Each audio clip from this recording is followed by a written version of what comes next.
Hello అండి, welcome back to my channel serials అడ్డా. ఈరోజు పొద్దరిల్లు ఎపిసోడ్ ఫుల్ ఎమోషనల్గా సాగింది. ఒకవైపు చక్రి తనని అబద్ధాలు చెప్పి మోసం చేశాడని మహా బాధపడుతుంది. మరోవైపు కేశవతో జరిగిన గొడవల్లో అనుకోకుండా మాధవపై చేయి చేసుకున్నానని చక్రి తనలో తానే కుమిలిపోయాడు. ఇది చూసి మాధవ కూడా బాధపడ్డాడు.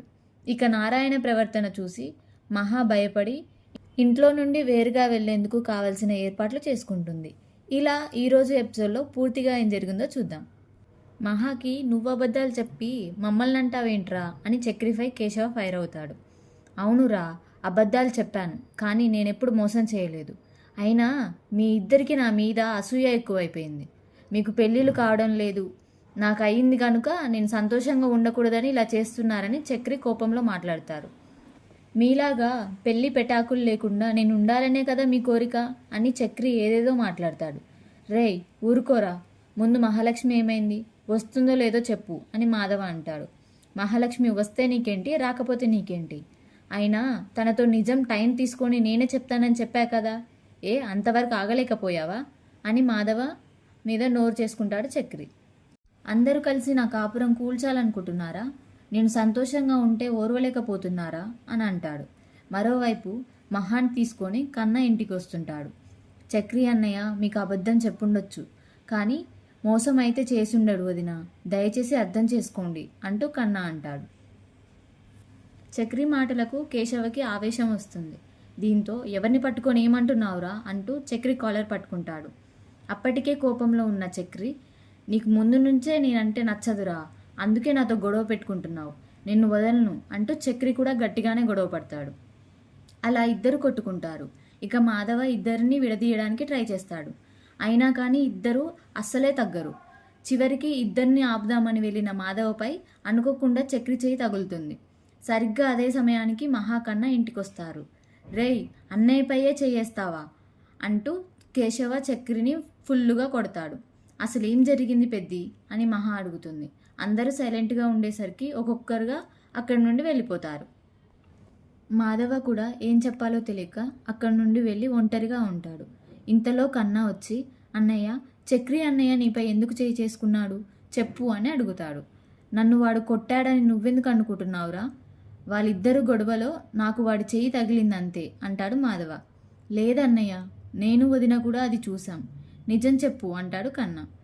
ఇంకా ఈ ఇంట్లో నాపై చేయి చేసుకునే సాంప్రదాయాలు మొదలు కాలేదురా అని మాధవ అంటాడు. ఈ మాటలతో కన్నా కళ్ళల్లో నీళ్లు తిరుగుతాయి. అన్నయ్య అంత మాట నాకు, మాకు అమ్మైనా నాన్నైనా రెండు నువ్వే అంటూ హగ్ చేసుకుంటాడు. మాధవ కళ్ళల్లో కూడా నీళ్లు తిరుగుతాయి. మరోవైపు అన్నయ్యపై చేయి చేసుకున్నాననే బాధలో చక్రి కుమిలిపోతాడు. అన్నయ్య ఆపినా కూడా ఆగకుండా పశువులా ప్రవర్తించాను, దేవుళ్ళంటి అన్నయ్యపై చేయి చేసుకున్నాను అంటూ చక్రి బాధపడుతూ అక్కడ సూదిగా ఉన్న చెట్టు కొమ్మపై చేయి పెట్టి కావాలనే తనని తాను గాయపరుచుకుంటాడు. ఇక కిచెన్లో కన్నా మాధవ మాట్లాడుకుంటూ ఉండగా మహా అక్కడికి వస్తుంది.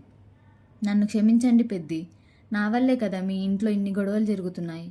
అనుకోకుండా అన్నయ్యని కొట్టానని తనలో తానే కుమిలిపోతున్నాడు తమ్ముడు ఒకవైపు. ఇంట్లో జరిగే గొడవలు చూడలేక బయటికి వెళ్ళిపోయిన మరో తమ్ముడు, మీ పెద్దరికానికి ఈరోజు చెంపదెబ్బ తగిలింది అంటే అది నా వల్లే కదా, నన్ను క్షమించమంటూ అంటుంది మహా. అయ్యో అంత పెద్ద మాటలు ఎందుకమ్మా, నీ వల్ల ఏం జరగలేదు. అయినా చక్రి నీకు అబద్ధాలు చెప్పుంటాడు, కానీ మోసం చేయాలనుకోలేదు. వాడికి అబద్ధాలు చెప్పడం నైజం. ఇక వాడి చెయ్యి నాకు అనుకోకుండా తగిలింది, దానికి వాడే చాలా కుమిలిపోతూ ఉంటాడు. వాడు చెప్పిన అబద్ధాలకి నువ్వెంత బాధపడ్డావో. వాటిని అబద్ధాలని చెప్పకుండా మేము సైలెంట్గా ఇన్నాళ్ళు ఉండటం కూడా నిన్ను బాధపెట్టి ఉండొచ్చు. వీటన్నిటికీ మేము నీకు క్షమాపణలు చెప్పాలి అంటాడు మాధవ. చక్రి ఎక్కడున్నాడా అని మాధవ బయటకొచ్చి చూస్తాడు.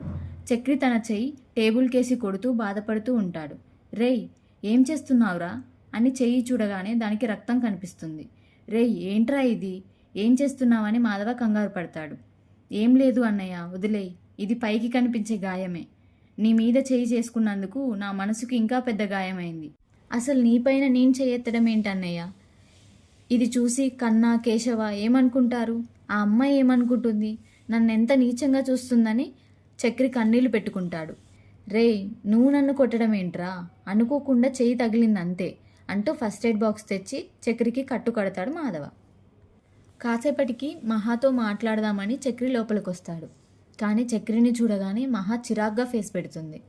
ఏంటి, మళ్ళీ ఏదైనా అబద్ధం చెప్పాలని వచ్చారా, లేక వాటిని కవర్ చేయడానికి కథలు చెప్దామని వచ్చారా అని ఫైర్ అవుతుంది. అది కాదండి, నేను మా అన్నయ్యని కావాలని కొట్టలేదు అని చక్రి అంటుంటే, దయచేసి నాకేం చెప్పొద్దు, నేనేం వినాలని లేదు, ఇక్కడి నుంచి బయటికి వెళ్తారా అని దండం పెడుతుంది మహా. ఇది చూసి చక్రి మనసు ఇంకా బాధపడుతుంది. కానీ ఏం చెప్పలేక ఏం చేయలేక సైలెంట్గా అక్కడి నుంచి వెళ్ళిపోతాడు. ఇక ఉదయం కాగానే మహా ఎక్కడైనా ఇల్లు అద్దెకి దొరుకుతుందేమో చూద్దామని బయటికి వెళ్ళబోతుంది. అయితే బయట కుర్చీలో కూర్చొని కత్తిని సానబెడుతూ ఉంటాడు నారాయణ. వామ్మో, ఈయనేంటి కత్తి పట్టుకొని గుమ్మం ముందు కూర్చున్నాడని మహా భయపడుతుంది. అంతలోనే తాయారు చెప్పిన మాటలు ఇంకా మహాని భయపెడతాయి. అయితే అప్పుడే ఎవరో నారాయణ ఇంటి ముందు ఉన్న కొబ్బరి చెట్టుని కాయలను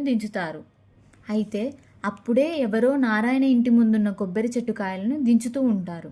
రే, ఎవర్రా అది, నా చెట్టు మీద చెయ్యేస్తున్నారు అని కత్తి తీసుకొని నారాయణ మీదకు వెళ్తాడు. ఇది మీ స్థలం మాత్రమే కాదు, మీ అన్నగారిది కూడా, ఆయనే పర్మిషన్ ఇచ్చాడని అవతలివాడు చెప్తాడు.